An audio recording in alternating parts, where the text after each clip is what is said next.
top gear tour with Vietnam Motorbike Tours. 10 days, clocking up around 2,000 kilometres, exploring Vietnam. Stunning views, rich culture, great food, and some of the best road riding in the world. Today we wake up in Hue, the former capital of Vietnam. Site of the old royal palace, there are spectacular buildings nearby, but most of us sleep in until it's time to hit that buffet breakfast. And after a good feed, Sir Toby Price says it's time to see the real Vietnam. Helmet on! The plan today? Cruise out through some valleys, then hit the first of many twisty roads through the mountain ranges. Our destination? Sanh, site of a famous battle during the Vietnam War. Every Australian knows the Sanh song by Jimmy Barnes, and while the song is about a Vietnam vet's life after the war, the weird thing is Aussies weren't actually involved in the Battle of Sanh at all. As usual, we are riding out about the same time as kids head off to school, and their greetings are a great way to start the day. And it seems someone has been encouraging them to high-five Westerners on two wheels. For many of us, our scant knowledge about Vietnam comes from all those war films, so it's refreshing to see all these happy kids and the country heading into a much brighter future than a few decades ago. Plenty of corners coming up today, and I'm fully prepared and alert after a double-strength dose of caffeine. I really can't handle the Vietnam version of coffee, so I'm dipping into my secret stash. One thing I have learned from bitter experience is I'm a coffee snob, so I have brought my own supplies for this trip. This will keep me a very happy boy.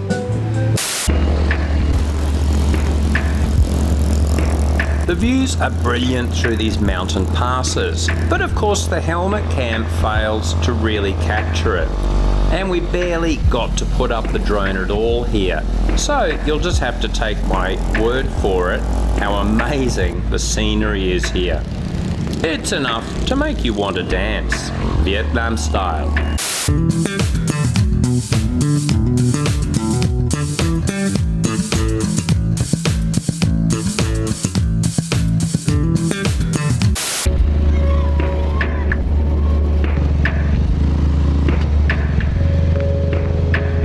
While the seats on these cruisers are very comfortable, we still find ourselves getting monkey butt. But just as our asses start to complain, the group pulls over at some scenic spot to have a stretch. I had a chat with a few of the ladies. They were loving it. There's so much you see as you ride along, and while we riders just take quick glances at everything, the pillion passengers are free to soak it all in and even do quite a bit of filming. Helmet on! Nothing to see! If they do get sick of the bike, they can always take a break in the Mercedes support van, but hardly anyone ever does.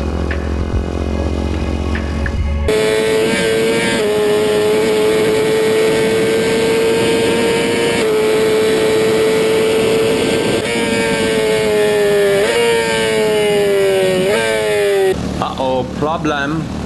Our fearless leader up ahead has picked up a puncture. Just picked up a nail in my tyre that was attached to a bit of electrical wire. All sorted, mate? Mate, I think you're all sorted. Boys have got your back on the road pretty quickly. Mate, good to have you as the pit team. Yeah, mate, I'm the overseer of everything, making sure they're doing a real good job, but... A fast fix under the strict supervision of Toby Price, and all is good. The handy thing about the support vehicles is the truck carries heaps of spare parts and even a spare bike in case of a major problem. So, no problem. Since we are heading to Khe Sanh, let's look at the war. The French colonised Vietnam for around a century, until Ho Chi Minh and his communist forces defeated the French in the mid-1950s. Then the northern half was controlled by Ho Chi Minh, the southern half by a guy called Diem, a strongly anti-communist leader. There was going to be an election that would unify the country, but Diem started arresting all communist sympathisers and things went to shit quickly from that point on. Now the weird thing is, the USA actually supported Ho Chi Minh and his communist forces with arms and training to defeat the French. And Ho Chi Minh had a great respect for the USA. It too had defeated a colonial power, Britain, to regain its freedom. But unfortunately, foreign policy in the USA was the dominoes theory. Let one country become communist, then all its neighbours will too. So the Vietnam War started. Or, as the Vietnamese call it, the American War. The result? Around 2 million killed during the war. The vast majority were Vietnamese deaths, and sadly, many of them were civilians. Agent Orange destroyed much of the countryside for years, and the Red Cross reported this affected the health of around 1 million Vietnamese. The USA dropped around 7 million tonnes of bombs during the war, about 3 times the total amount of World War II. And our drone operator even found one of the many areas that still bear the crater marks. To make things worse, Agent Orange and bombing also occurred in Cambodia and Laos because the communists had supply lines running through those countries. So 2.7 million tonnes of bombs were dropped on Cambodia without the knowledge of the USA public, causing up to 500,000 deaths, many of them innocent villagers. In Laos, around 2 million cluster bombs were secretly dropped, killing about 50,000 Laotians. The US Air Force estimated that 30% failed to detonate, and unfortunately these cluster bombs are still killing people in Laos today, and mainly children.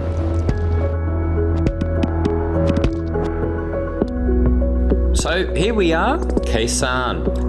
This was a key USA Air Force base that came under sustained attack by the North Vietnamese in 1968.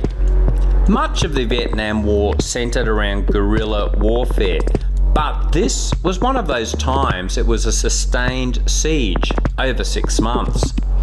Over 100,000 tonnes of bombs were dropped by US aircraft just in this area, along with 158,000 artillery rounds to defend the base. The North Vietnamese directed mortar, artillery and rocket fire from those distant hills you can see.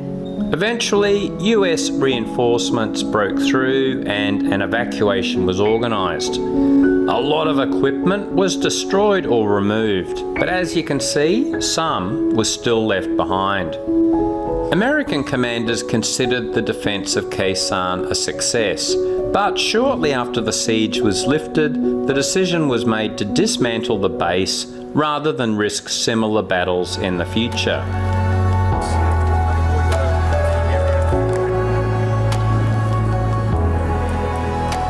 It's been a sobering day. For some of us, our fathers fought here in Vietnam. But today, and indeed for several decades, the Vietnamese have welcomed Australians and Americans back into Vietnam. And we rode through various towns that had the USA and Vietnam flags flying together.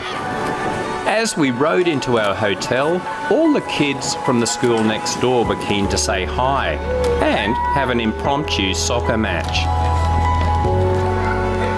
You have to admire a people who can not only recover from such a devastating war, but then welcome the descendants of former enemies as friends.